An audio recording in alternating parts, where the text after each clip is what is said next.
Chapter 5 of The Picture of Dorian Gray by Oscar Wilde. "Mother, mother, I am so happy," whispered the girl, burying her face in the lap of the faded, tired-looking woman who, with back turned to the shrill, intrusive light, was sitting in the one armchair that their dingy sitting-room contained. "I am so happy," she repeated. "And you must be happy too." Mrs. Vane winced, and put her thin, bismuth-whitened hands on her daughter's head. "Happy?" she echoed. "I am only happy, Sibyl, when I see you act. You must not think of anything but your acting. Mr. Isaacs has been very good to us, and we owe him money." The girl looked up and pouted. "Money, mother!" she cried. "What does money matter? Love is more than money. Mr. Isaacs has advanced us £50 to pay off our debts and to get a proper outfit for James. You must not forget that, Sibyl. £50 is a very large sum. Mr. Isaacs has been most considerate." "He is not a gentleman, mother, and I hate the way he talks to me," said the girl, rising to her feet and going over to the window.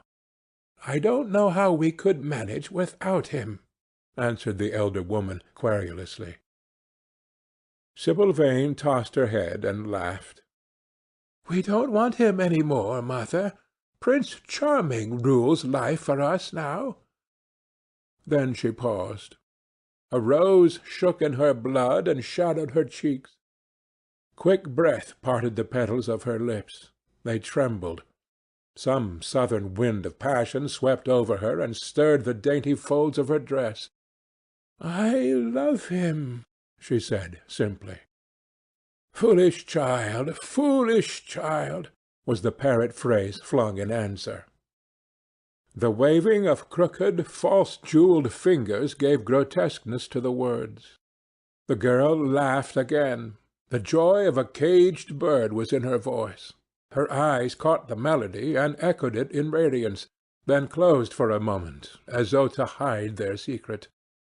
When they opened, the mist of a dream had passed across them.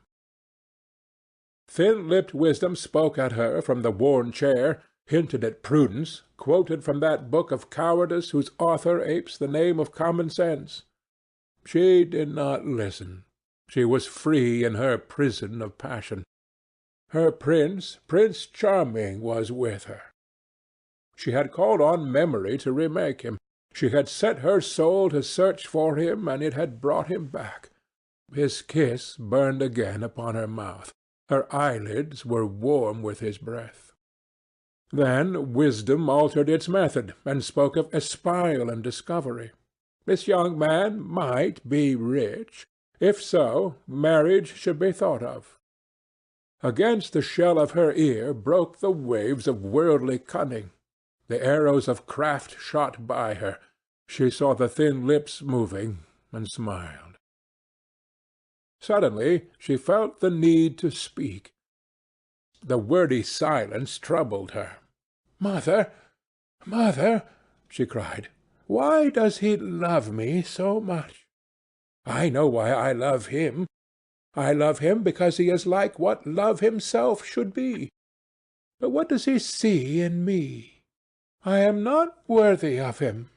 And yet, why I cannot tell, though I feel so much beneath him, I don't feel humble. I feel proud, terribly proud.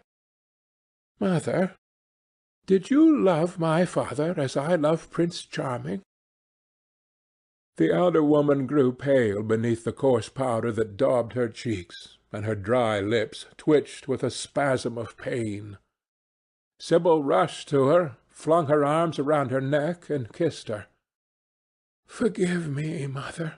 I know it pains you to talk about our father, but it only pains you because you loved him so much.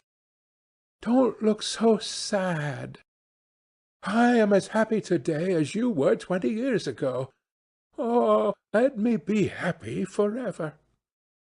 "My child, you are far too young to think of falling in love. Besides, what do you know of this young man? You don't even know his name. The whole thing is most inconvenient, and really, when James is going away to Australia, and I have so much to think of, I must say that you should have shown more consideration. However, as I said before, if he is rich— Ah, mother, mother, let me be happy." Mrs. Vane glanced at her, and with one of those false theatrical gestures that so often become a mode of second nature to a stage player, clasped her in her arms. At this moment the door opened, and a young lad with rough brown hair came into the room. He was thick-set of figure, and his hands and feet were large and somewhat clumsy in movement. He was not so finely bred as his sister. One would hardly have guessed the close relationship that existed between them. Mrs. Vane fixed her eyes on him and intensified her smile. She mentally elevated her son to the dignity of an audience. She felt sure that the tableau was interesting. "You might keep some of your kisses from me, Sibyl, I think," said the lad, with a good-natured grumble. "Ah, but you don't like being kissed, Jim," she cried. "You are a dreadful old bear." And she ran across the room and hugged him. James Vane looked into his sister's face with tenderness. "I want you to come out with me for a walk, Sibyl. I don't suppose I shall ever see this horrid London again. I am sure I don't want to." "My son, don't say such dreadful things," murmured Mrs. Vane, taking up a tawdry theatrical dress with a sigh and beginning to patch it. She felt a little disappointed that he had not joined the group. It would have increased the theatrical picturesqueness of the situation. "Why not, mother? I mean it." "You pain me, my son. I trust you will return from Australia in a position of affluence. I believe there is no society of any kind in the colonies, nothing that I would call society. So when you have made your fortune, you must come back and assert yourself in London." "Society?" muttered the lad. "I don't want to know anything about that. I should like to make some money to take you and Sibyl off the stage. I hate it." "Oh, Jim," said Sibyl, laughing, "how unkind of you! But are you really going for a walk with me? That will be nice. I was afraid you were going to say good-bye to some of your friends, to Tom Hardy, who gave you that hideous pipe, or Ned Langton, who makes fun of you for smoking it. It is very sweet of you to let me have your last afternoon. Where shall we go? Let us go to the park." "I am too shabby," he said, frowning. "Only swell people go to the park." "Nonsense, Jim," she whispered, stroking the sleeve of his coat. He hesitated for a moment. "Very well," he said at last, "but don't be too long dressing." She danced out of the door. One could hear her singing as she ran upstairs. Her little feet pattered overhead. He walked up and down the room 2 or 3 times. Then he turned to the still figure in the chair. "Mother, are my things ready?" he asked. "Quite ready, James," she said, keeping her eyes on her work.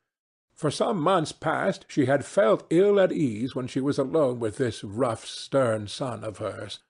Her shallow, secret nature was troubled when their eyes met. She used to wonder if he suspected anything. The silence, for he made no other observation, became intolerable to her. She began to complain. Women defend themselves by attacking, just as they attack by sudden and strange surrenders. "I hope you will be contented, James, with your seafaring life," she said. "You must remember that it is your own choice. You might have entered a solicitor's office. Solicitors are a very respectable class. In the country often dine with the best families." "I hate offices, and I hate clerks," he replied. "But you are quite right. I have chosen my own life. All I say is, watch over Sibyl. Don't let her come to any harm. Mother, you must watch over her." "James, you really talk very strangely. Of course I watch over Sibyl." "I hear a gentleman comes every night to the theatre and goes behind to talk to her. Is that right? What about that?" "You are speaking of things you don't understand, James. In the profession we are accustomed to receive a great deal of most gratifying attention. I myself used to receive many bouquets at one time. That was when acting was really understood. As for Sibyl, I do not know at present whether her attachment is serious or not, but there is no doubt that the young man in question is a perfect gentleman. He's always most polite to me. Besides, he has the appearance of being rich, and the flowers he sends are lovely." "You don't know his name, though," said the lad harshly. "No," answered his mother, with a placid expression in her face. "He has not yet revealed his real name. I think it is quite romantic of him. He is probably a member of the aristocracy." James Vane bit his lip. "Watch over Sibyl, mother," he cried. "Watch over her." "My son, you distress me very much. Sibyl is always under my special care. Of course, if this gentleman is wealthy, there is no reason why she should not contract an alliance with him. I trust he is one of the aristocracy. He has all the appearance of it, I must say. It might be a most brilliant marriage for Sibyl. They would make a charming couple. His good looks are really quite remarkable. Everybody notices them." The lad muttered something to himself and drummed on the window-pane with his coarse fingers. He had just turned round to say something when the door opened and Sibyl ran in. "How serious you both are!" she cried. "What is the matter?" "Nothing," he answered.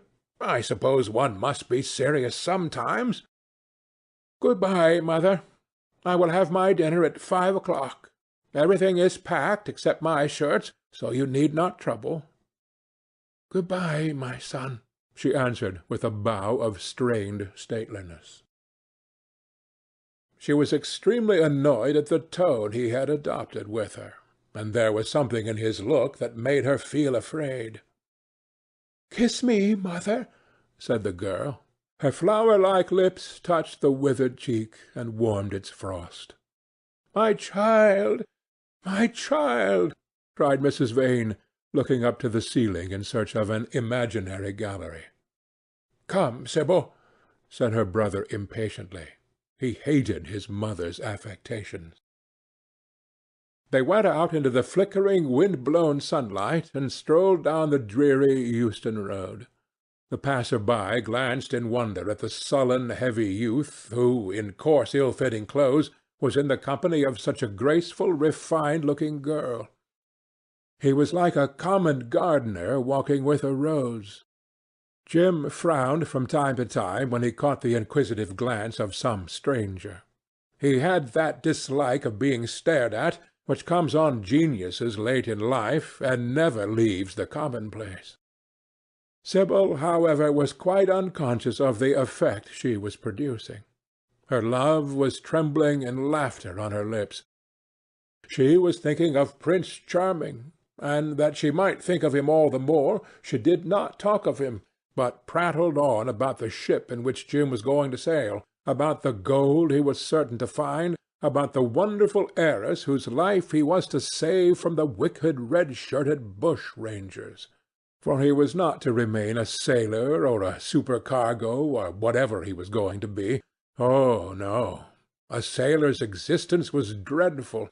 Fancy being cooped up in a horrid ship with the hoarse hump-backed waves trying to get in, and a black wind blowing the masts down and tearing the sails into long screaming ribbons.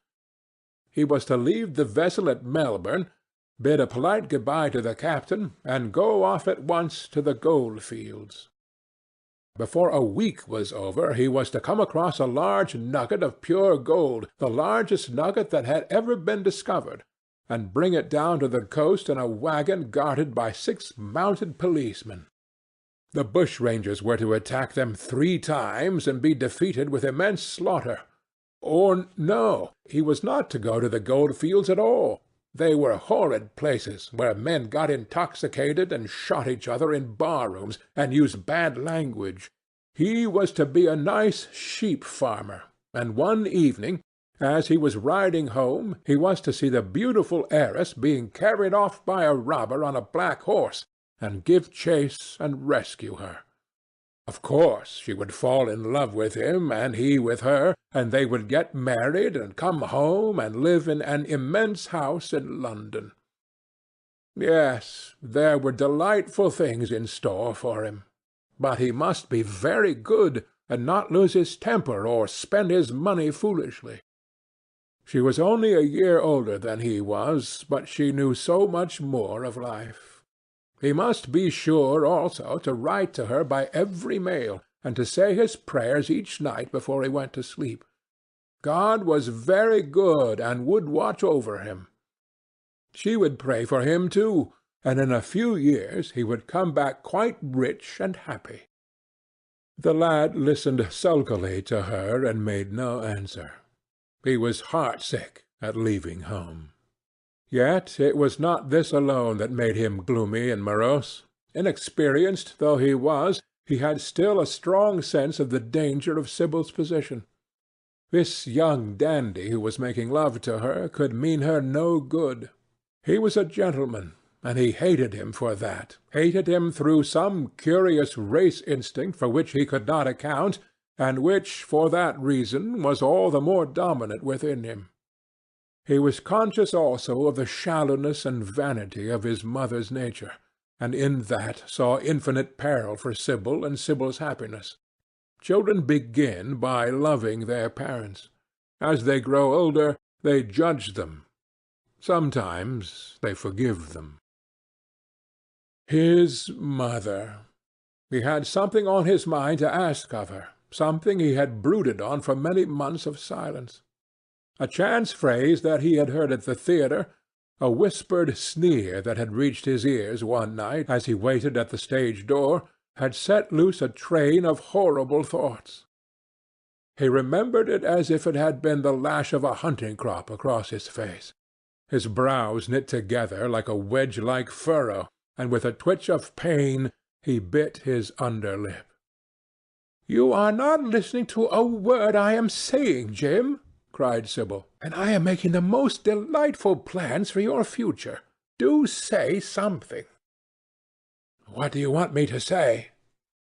"Oh, that you will be a good boy and not forget us," she answered, smiling at him. He shrugged his shoulders. "You are more likely to forget me than I am to forget you, Sibyl." She flushed. "What do you mean, Jim?" she asked. "You have a new friend, I hear. Who is he?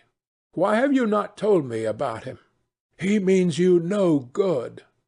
"Stop, Jim!" she exclaimed. "You must not say anything against him. I love him." "Why, you don't even know his name," answered the lad. "Who is he? I have a right to know." "He is called Prince Charming. Don't you like the name? Oh, you silly boy, you should never forget it. If you only saw him, you would think him the most wonderful person in the world. Some day you will meet him, when you come back from Australia. You will like him so much. Everybody likes him, and I love him. I wish you could come to the theatre tonight. He is going to be there, and I am going to play Juliet. Oh, how I shall play it! Fancy, Jim, to be in love and play Juliet, to have him sitting there, to play for his delight. I am afraid I may frighten the company, frighten or enthrall them.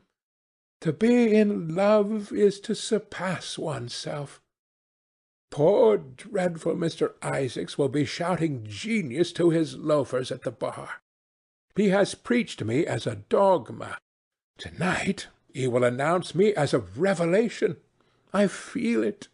And it is all his only, Prince Charming, my wonderful lover, my god of graces.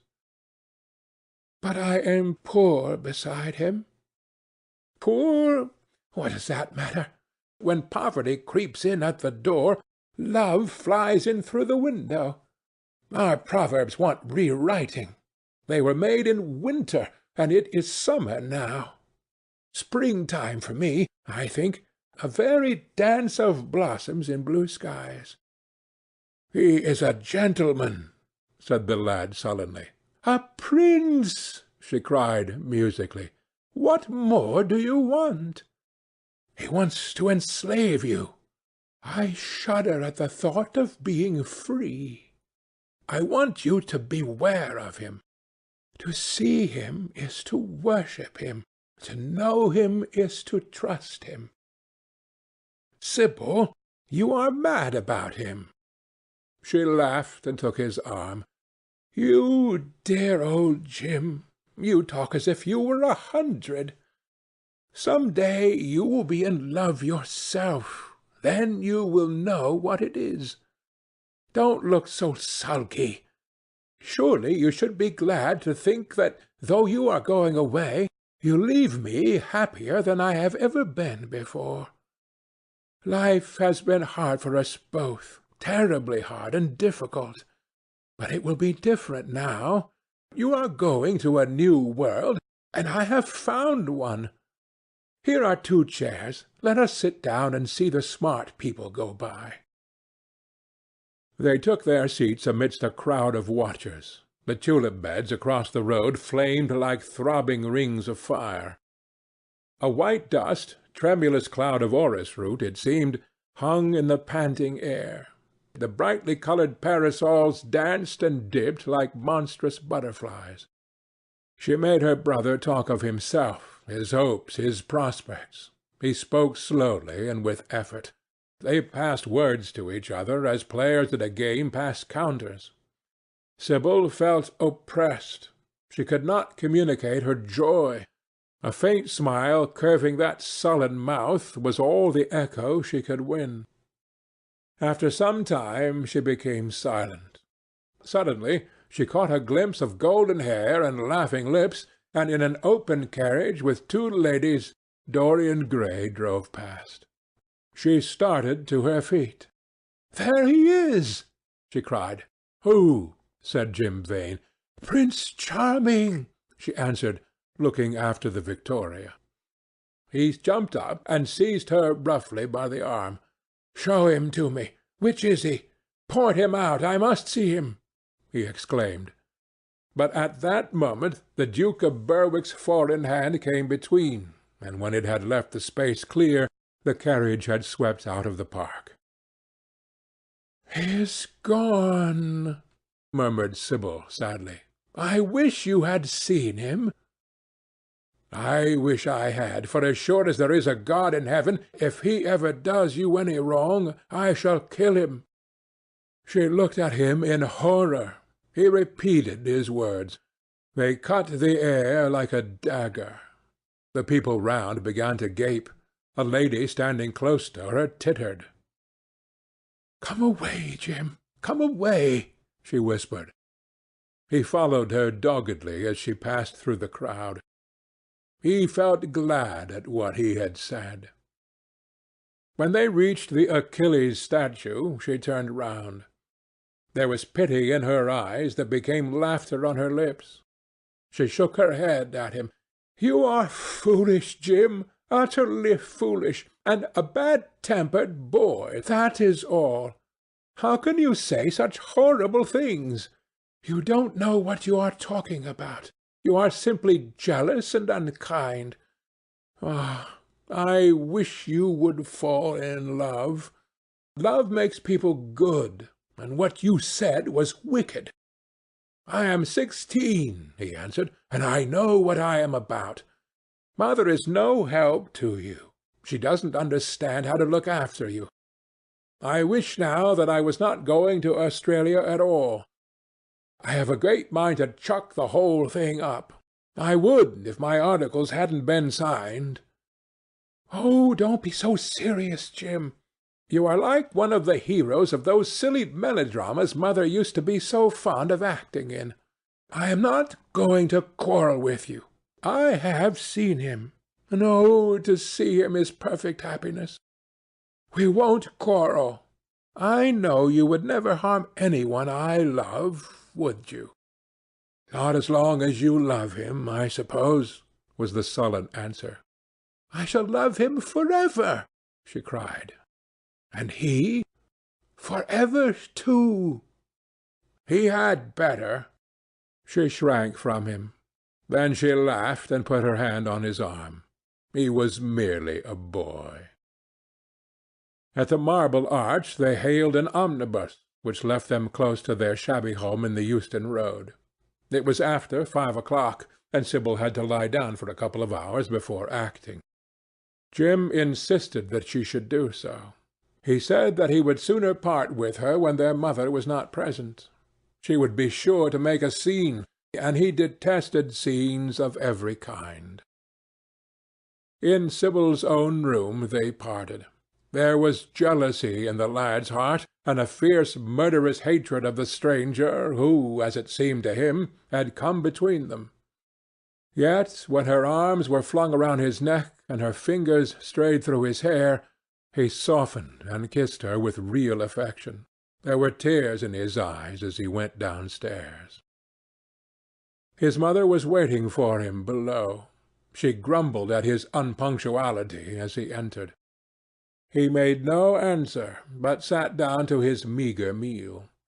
The flies buzzed round the table and crawled over the stained cloth.